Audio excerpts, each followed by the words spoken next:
I want to tell the family it's a great honor to give this talk in honor of your dad, Bill and Brad, and your kids. They're wonderful kids. And Nancy Paul, as I say again, I love your hair.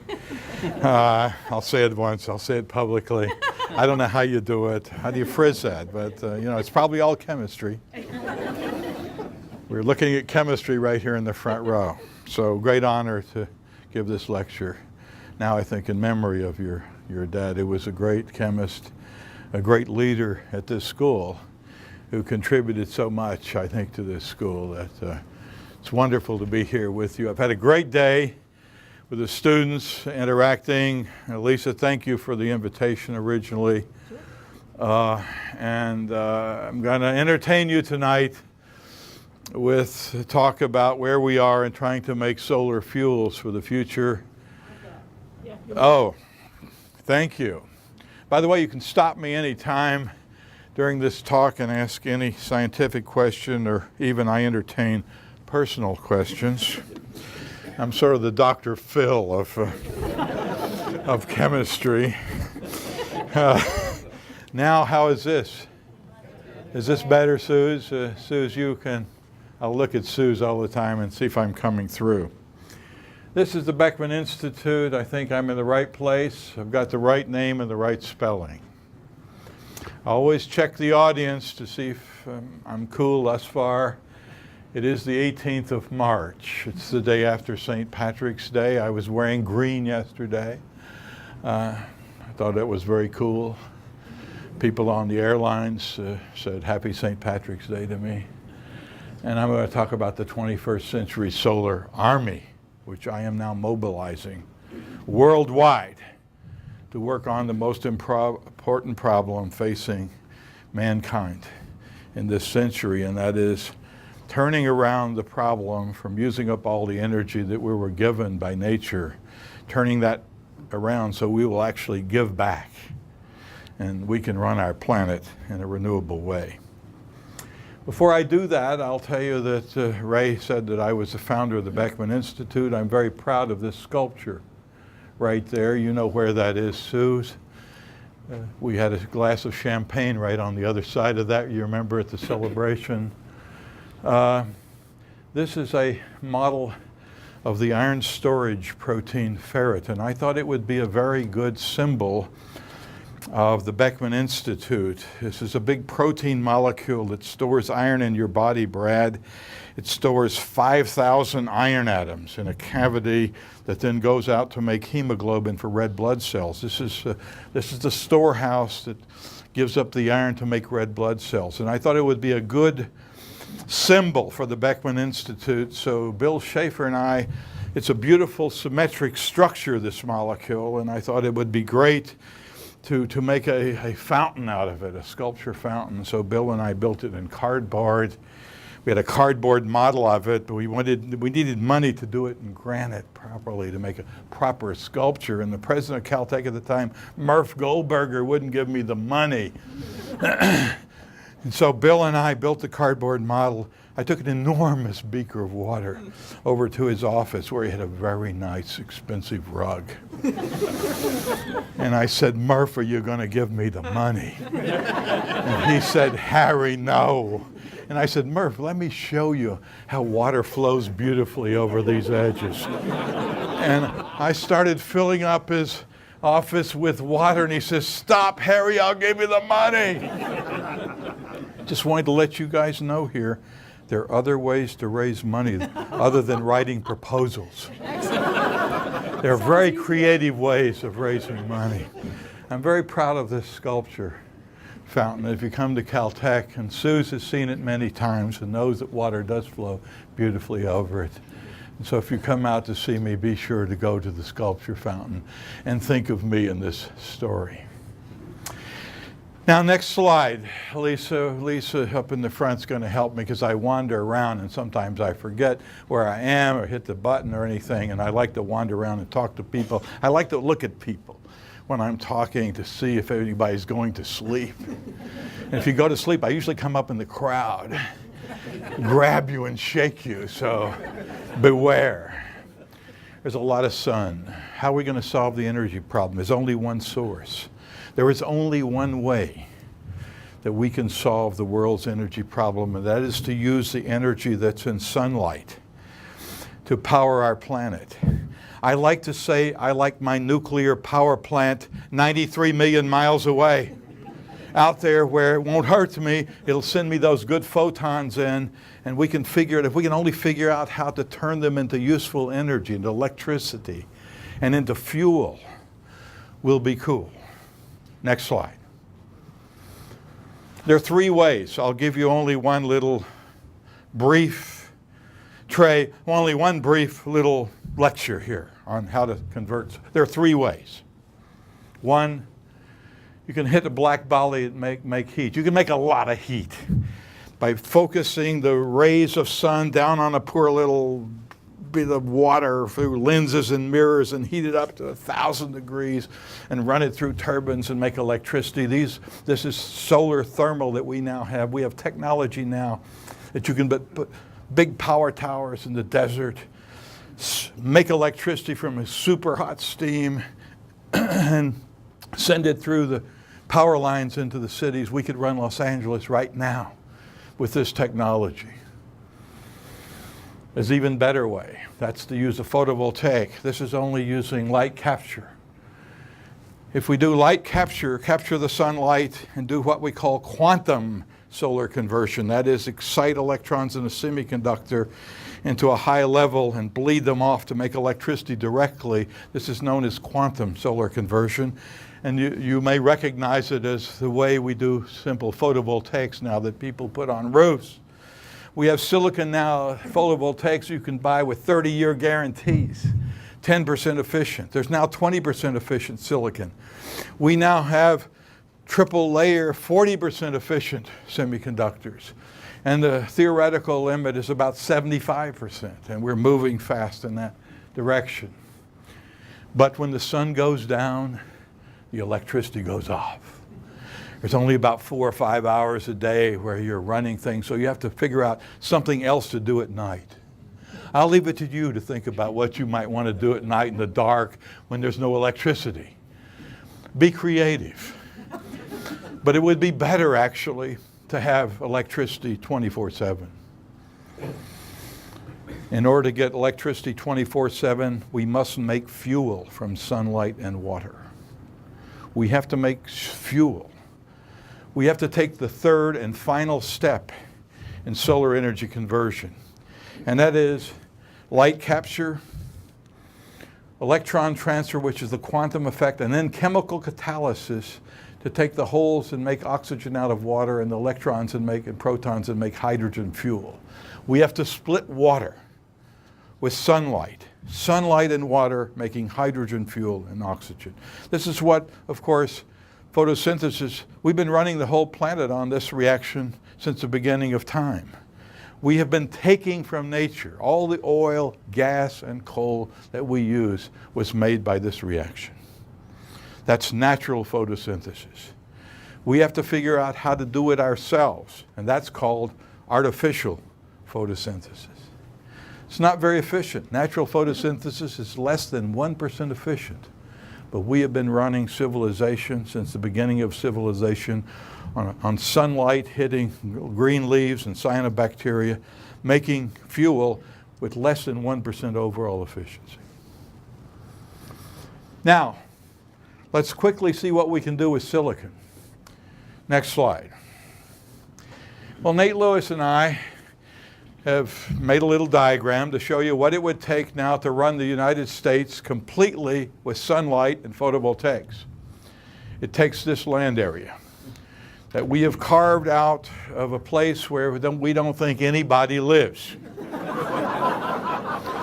If anybody lives in this little block, hold up your hands now, because Nate and I are going to move you to Beverly Hills. Of course, this is just to give you an idea of how much land area it would take, what the footprint would take to run the country right now on 10% silicon photovoltaics. This is what it would take, 1.7% of US land. At 20% it shrinks. Making fuel, it shrinks even further.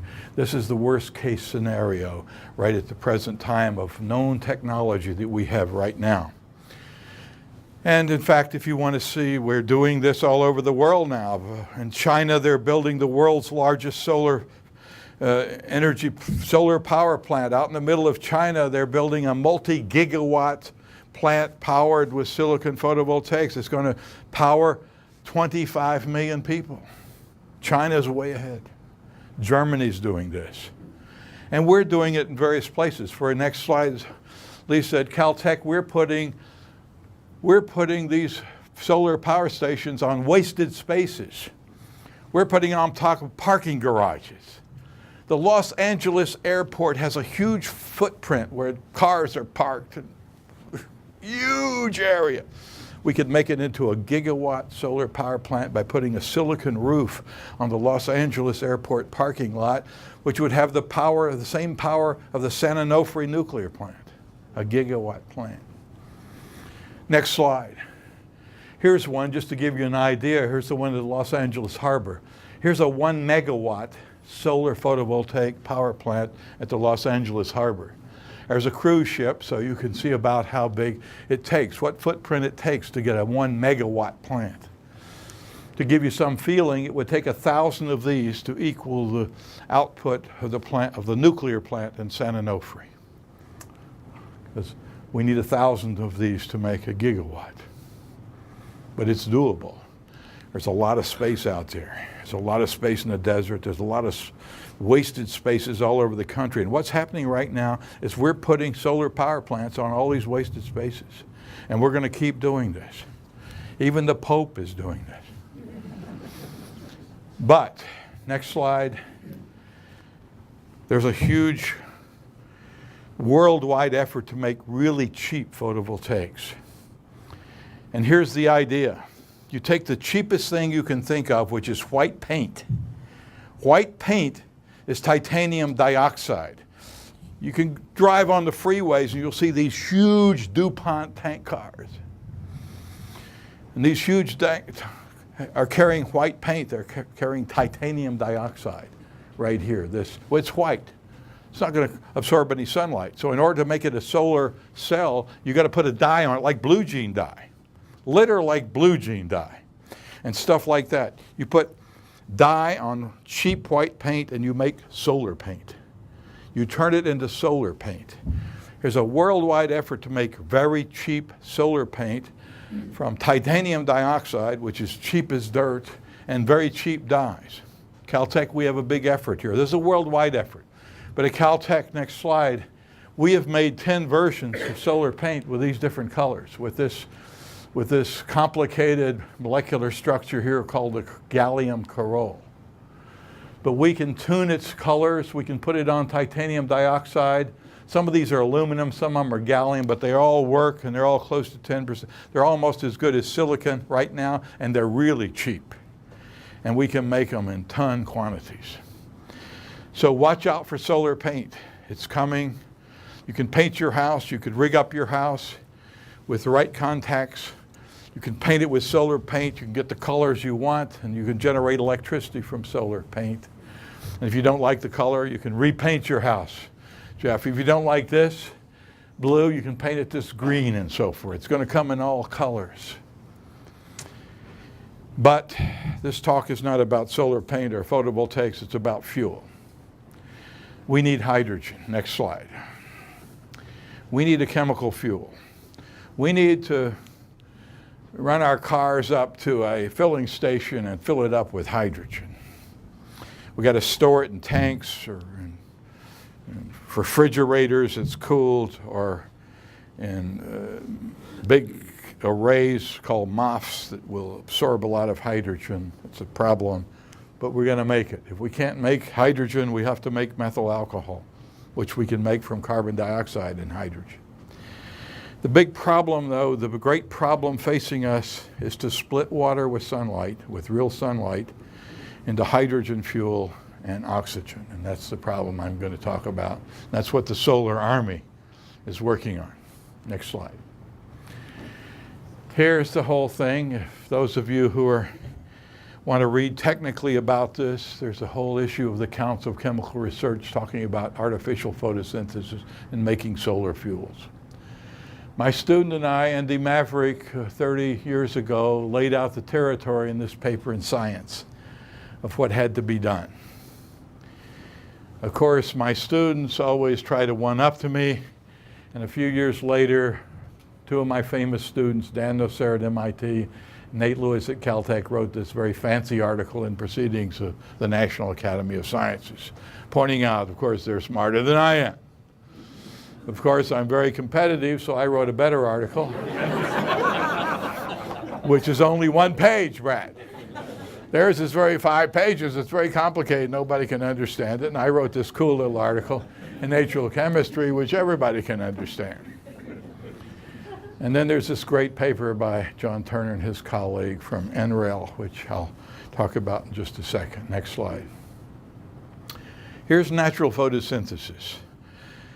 If you think about how you want to do artificial photosynthesis, first you ought to think about how nature has solved this problem in natural photosynthesis with green leaves. Something in green leaves called photosystem 2. It's got a bunch of chlorophyll called P680. You've heard of chlorophyll. It's green. It's an all makes plants green. That's sitting right here. Absorbs a lot of light. There's a little electron transfer system. It's very efficient. And there's this famous manganese catalyst that is the key to oxidizing water to oxygen and liberating the protons and electrons that will end up in fuel. In green leaves, of course, these are parked on carbon dioxide to make carbohydrates.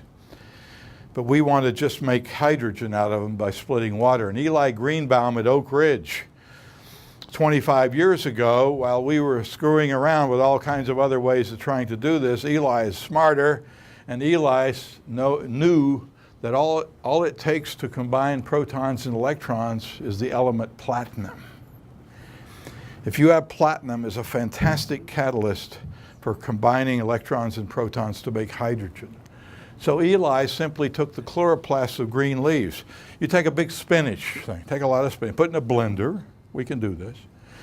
Put it in a blender and blend it up and get all that big green goo out and extract the chloroplasts, and you stick them into a platinum solution and irradiate it, and the platinum nanoparticles coat the top edge, and all of a sudden this thing starts splitting water to hydrogen and oxygen. Eli did that 25 years ago. Next slide. They're called, next slide, Lisa. They're called Greenbaum's platinized chloroplasts. It's platinum up there. Splits water. Much more efficient than natural photosynthesis. It's about 6-7% efficient. Natural photosynthesis is less than 1%. Eli's beating them. But he doesn't beat them very long because the plant is living. That's the key. The plant is living every 30 minutes outside. You may not know this, but this apparatus in the plant breaks down every 30 minutes. It's organic. It gets oxidized and fritters away. But the plant is living. It's a great synthetic organic chemist. It builds back the structure every 30 minutes. It's living. That's why it can work so long, even though it's fragile. Of course, once you put platinum on it, it's dead as a doornail. And once this thing's irradiated for a couple of hours, Eli's system is in the bottom of the beaker. It's sort of crud. This is a well-known chemical reaction, irradiation to crud. It's a thermodynamic problem that we all face. As good as this was, it isn't the answer. And then the inorganic chemists came along with a very interesting molecule, which you have to know about, which has a name that's called rubipi. Next slide. Rubipi. It's this fancy molecule here with this fancy name, rubipi. These ligands are called bippies, and there's a ruthenium. And this rubipi was the first artificial photosynthetic system that looked like it might have a chance. But let me tell you about this one. There's something that we all know about in chemistry, but we don't talk about except just among ourselves. And we're here amongst ourselves. And let me tell you, there's a lot of reactions that run much better in the journals than they do in the lab. And this is one of the great examples all time. Anna, this is a great example of one that runs great in the JACS, and it doesn't run in the lab. When you're really running it, Lisa, it doesn't run. This part runs right here. Blue light, excited, little electron transfer over to platinum again, and hydrogen comes out. That part works. This little part here, if you isolate this separately, it's a green compound, put in ruthenium dioxide, this part works. But you can't make it all work together. It just won't work together. It's a good start, but it wasn't the solution. And then John Turner and his group at NREL came along with a tremendous advance. Next slide. Turner at NREL built the world's record water splitting cell. Here it is.